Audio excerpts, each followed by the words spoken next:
श्री सुखदेव जी राजा परीक्षित को समझाने लगे, राजन जब भगवान श्री कृष्ण का अवतार हुआ है, मैया यशोदा के आंगन में सभी सखियां लाला की बधाई डालने आई हैं। बड़ी खुशियां मनाई जा रही है। युगों युगों से बिछड़ा हुआ जीव आज परमात्मा से मिला है, बड़ा प्रसन्न है। सभी बड़े प्रसन्न हैं। गोकुल में खुशियां छाई हुई हैं। जब कंस ने देवकी की उस कन्या के द्वारा जो कंस को दी थी, उस कन्या के द्वारा जब जाना है कि हमारे काल का जन्म हो गया है, गोकुल में उसका पालन भी हो रहा है, वैसी ही देवकी वसुदेव को कारागार से बाहर निकाल लिया। कहने लगा, बहन तू मुझे क्षमा कर देना, मैंने इतने दिनों तुझे इस कारागार में बंद रखा, मुझे क्षमा कर देना। मेरा काल तो गोकुल में पल्ला है। और उसी समय कंस ने पूतना को बुलाया है। पूतना को बुला करके गोकुल की ओर भेज दिया है। जाओ बहने, गोकुल में जाकर के सभी छोटे छोटे बच्चों का तुम अंत कर देना।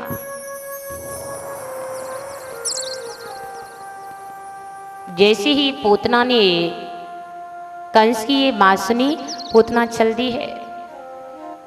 पूतना जैसा चाहती थी वैसा रूप बना लेती थी। आकाश मार्ग से होकर के चली है, गोकुल में आई, एक सुंदर सी सखी का रूप धारण करके, एक गोपी का रूप धारण करके मैया यशोदा के पास आ गई।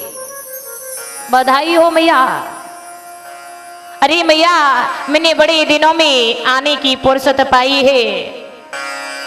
तुम्हारे लाला को बधाई हो मैया, तुम्हें बधाई हो। मैं तुम्हारे लाला का दर्शन करने के लिए आई हूँ। मैया यशोदा नहीं पहचान पाई, बड़ी प्रेम से पूतना को बिठाया। पूतना कहने लगी, मैया अपना लाला तो हमारी गोद में दे दे। मैया यशोदा ने अपने लाला को पूतना की गोद में दे दिया है और स्वयं जाकर के अपने कार्यों को संभालने लगी। भक्तों, पूतना ने चतुर्दशी के दिन गोकुल में प्रवेश किया था। चतुर्दशी के दिन पूतना गोकुल में आई। ये पूतना क्या है? वासना ही पूतना है, ये अविद्या ही पूतना है। और ये 14 स्थानों पर वास करती है।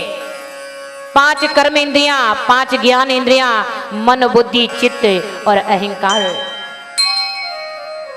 14 स्थानों पर वासना, ये अविद्या वास करती है। चतुर्दशी के दिन गोकुल में आई है पूतना। मैया का लाला अपनी गोद में ले लिया है। मैया कार्यों को संभालने लगी। पूतना स्तन में जहर लगा करके लाई थी कन्हैया को मारने के लिए। अपना स्तन पान कराने लगी है भगवान कन्हैया को। भगवान कन्हैया बड़े प्रेम से पूतना का स्तन पान करने लगे हैं और स्तन पान करने के साथ ही साथ कन्हैया उसके प्राणों को भी खींचने लगे। अब तो पूतना चिल्लाने लगी, मैया कहाँ है?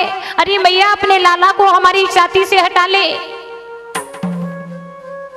यदि आज मैं जीती जागती मथुरा नगरी में पहुंच गई तो मैं अपने लाला की सौगंध खाकर कहती हूँ, कंस की सौगंध खाती हूँ कि मैं कभी भी लौट करके इस गोकुल में नहीं आऊंगी। इसलिए मैया तू मुझे आज बचा ले। भगवान ने धीरे धीरे करके उस पूतना के प्राणों को खींच लिया है। पूतना गोकुल के बाहर जाकर के गिरी है, अपने असली रूप में प्रकट हो गई, असली रूप धारण कर लिया है। आज वहीं पर पूतना का अंत हो गया है। प्रभु ने उस पूतना का उद्धार किया। बोलिए गोविंद भगवान की जय हो। प्रभु की तो मार में भी प्यार है। भगवान की मार में भी प्यार है, वो जिसे मारते हैं उसे तारते हैं।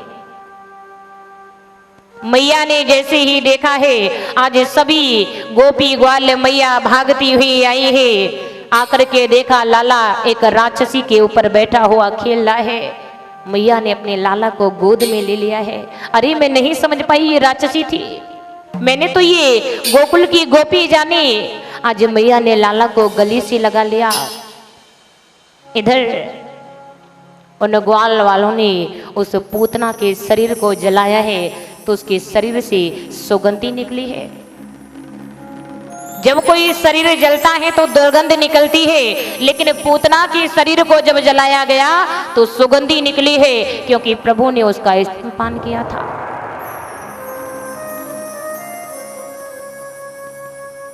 ये पूतना कौन थी? ये पूर्व जन्म में राजा बलि की कन्या थी।